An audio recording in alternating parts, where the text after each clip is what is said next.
Hello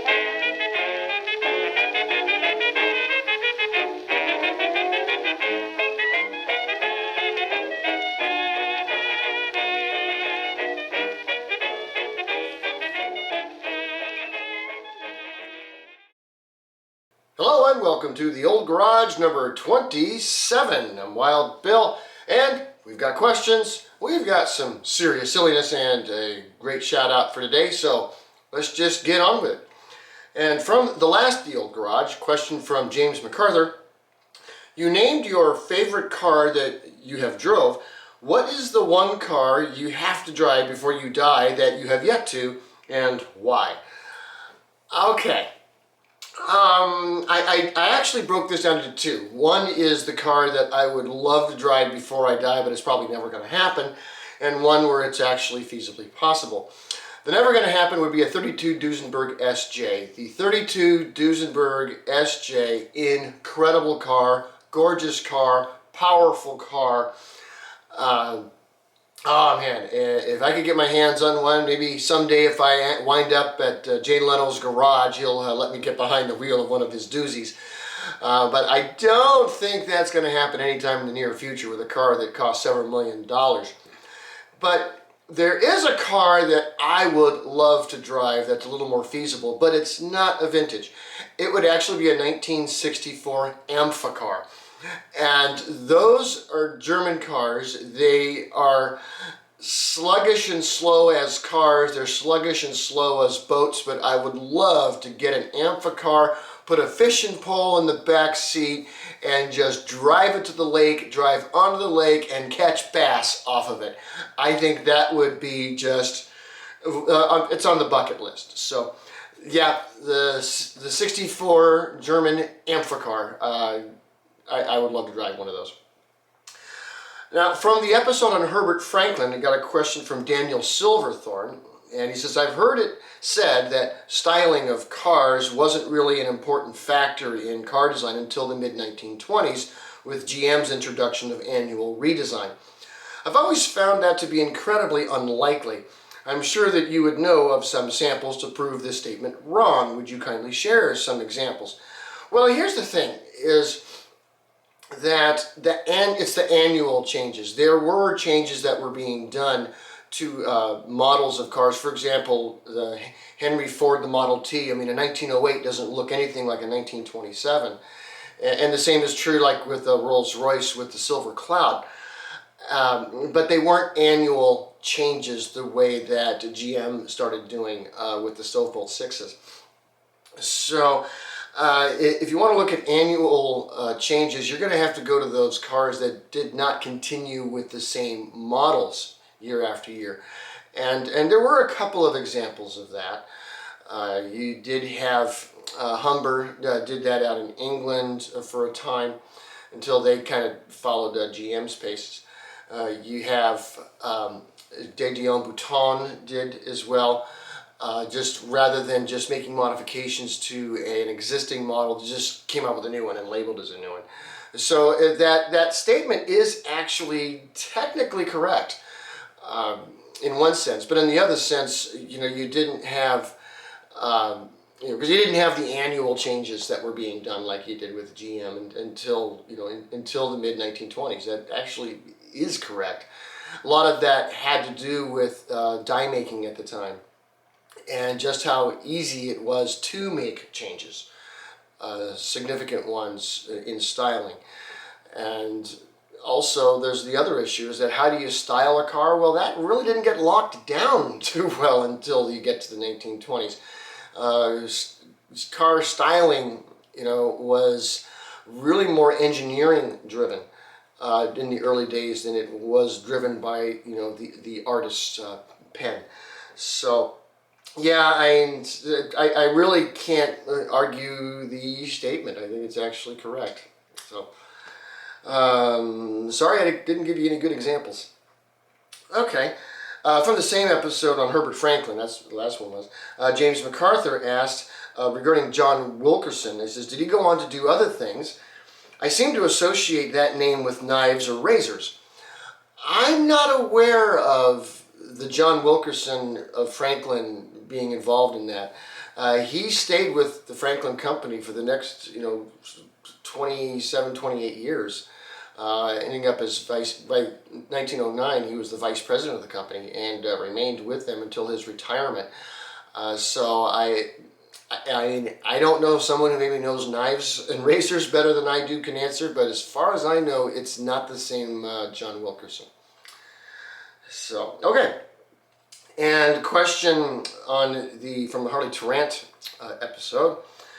And question is, so I recognize the Thunder Child, but what are the means of the other items you have on the wall behind you? Okay, well, let's go through them. First, you have here the Thunder Child.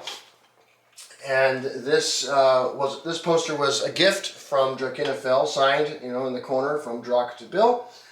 And there's a story behind that, and you're going to hear that here in a little bit. And then flanking it, you have these two prints that are these black and white prints. I think my wife found them at a thrift store or a yard sale somewhere, and they just looked cool, and I liked them, and so we had them in a closet forever. And so I said, you know what, I'm going to go ahead and put those back out.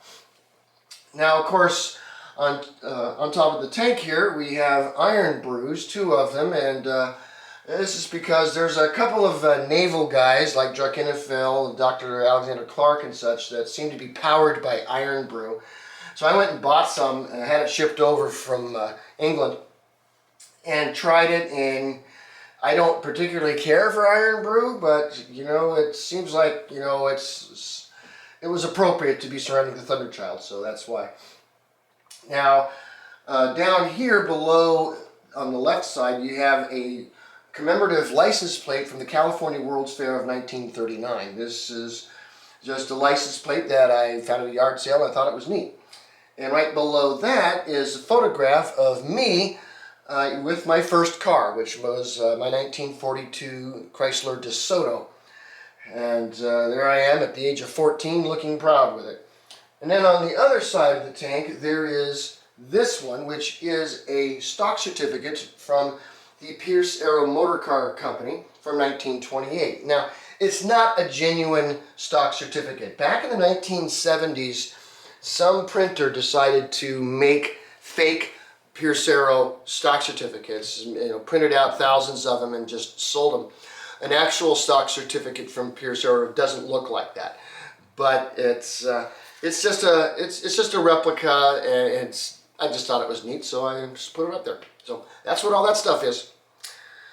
Okay, and now another one from the Louis Chevrolet episode, another one from James MacArthur. And he asks, in that picture of Louis behind the wheel of that stripped-down car on the beach, is that a curved radiator? I have never seen such a thing. Pretty cool if it is. Actually, it's not a curved radiator. It's a V radiator. And the difference is that it's essentially two radiators that are connected in the middle in a V-shaped pattern. The idea was that this would add to aerodynamics as well as give you more radiator actual space to help cool off these rather large racing and world record-breaking cars. And it didn't last long because that was the idea, but in practice it turned out not to work. And the reasons were twofold. Number one, if you have the radiator at a V, it does not actually allow the air to go through the radiator. Instead, it splits the air just like you would expect a V to do. And this has the effect of, even though you got a bigger radiator, it's not able to effectively cool because it dramatically affects the airflow. That was the primary reason. Secondarily, was that radiators themselves are not very smooth on their surfaces, and so having it in that V shape in theory would help aerodynamics. In practice it did not. It wasn't very long before they found a hood with some cowling, or even a fan, would do a much better job than trying to make a V-shaped radiator. So that's why it didn't last. But anyway, those were the questions that I had. And we do have some silliness. Now, this actually relates to the poster behind me. As I said, it was a gift from Drakenfell. Years ago, before I started this channel, I was making parody songs, and I offered to make one for Drakenfell, and I did. It was on his Dry Dock episode 69. He wrote a parody song, and I went ahead and sang it and recorded it and everything. Well, then it was on his 5-minute guide to the Gascogne, the French battleship that was never completed, that a subscriber by the name of April Whitemouse posted a song that she had written parodying the song Gaston from Beauty and the Beast, and gave the lyrics, and Drakenfell said, someone has to sing it, so okay, I'll do it. And this was, I said, a little over 2 years ago. I took her lyrics. I had to do a little tweaking just to get them to fit, and some additions, because she based it, I believe, off of the Disney movie, and when I ended up recording it and using the soundtracks and such that I did, I went with the Broadway version, but the two are very, very close. I just had to add a prologue to it and make some changes to the very end of it, and just a couple little tweaks here and there. But did that, sent it off to Drakenfell, and his plan was to make a video, a music video with it. Well, he can still do that, and I'm sure he will at some point, but that was a little over 2 years ago. So I'm not going to try to make a music video. You're just going to get a picture of whatever I can find. But nonetheless, this is the song produced by me, sung by myself, my wife, parts by my buddy Paul, some others, and edited by me, and this is the song Gascogne. Now this is a fine ship. No navy will tangle with France. No one can face the Gascogne. Darn right. But we can make her better, faster, perhaps some weapon modifications. More guns? Something to make her more powerful. This ship? Never! Gascogne! We've got to put her together! Gosh, it disturbs me to see you, Gascogne, stuck in development hell. Every ship here'd love to be you, Gascogne, knowing how well you will sell. There's no ship in port as admired as you. You got guns with all of the range. When released, folks will forget we shelled you, though we know you're still subject to change. No ships slick as Gascogne, no ships quick as Gascogne, no ship spells as incredibly thick as Gascogne, but there's no battleship half as manly, perfect, a pure paragon. You can ask any folk, Sims or Langley, and they'll tell you whose team they prefer to be on. No ships spin like Gascogne, kingpin like Gascogne. No other ship will pad all your wins like Gascogne. As a specimen, yes, she's intimidating. Why would a ship like Gascogne? Give 5 hurrahs, give 12 hits. Gascogne is the best of all battleships. No ship fights like Gascogne, douses lights like Gascogne. In a brawling match, nobody bites like Gascogne. Oh, there's no ship as bouncy and tanky. As you see, she's got armor to spare. Not a bit of her scraggly or scrawny. That's right, and every last inch of her got anti-air. No ship hits like Gascogne, matches wits like Gascogne. No ship runs down and sinks the turpits like Gascogne. She's especially good at belt penetrating. Reaching for Gascogne. A work in progress, anything can still change. This first week may leave you quite surprised. Over the next month you'll see all sorts of change. Her statistics are not finalized. No ship shoots like Gascogne, missiles fuse like Gascogne, And goes stomping on puppies and noobs like Gascogne. She hits 38 knots when accelerating. Say it again, get her built, just say when, and then say it once more. Get her off the ground floor, she'll be a great success, don't you know, can't you guess? Just as Logboard and French for Garland. There's just one ship in town that has got all of it down. And her name's G-A G-C-G-A-S. Damn French.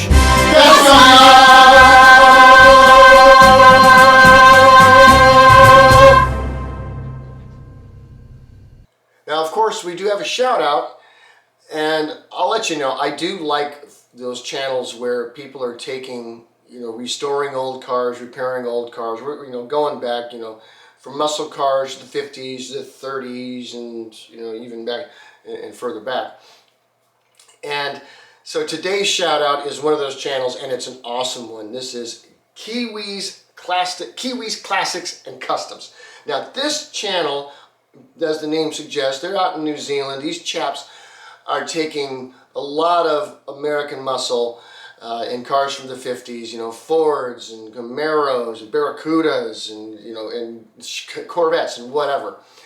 And they are repairing them, restoring them, modifying them as needed by their customers' requests. And he really goes through the step-by-step of what he does, why he does it, and what are some things not to do if you're someone that wants to start restoring these kinds of cars. So absolutely great channel. Check it out. Like and subscribe. You know the routine. So that's what I had for the old garage for today, and we will see you next time. Peace.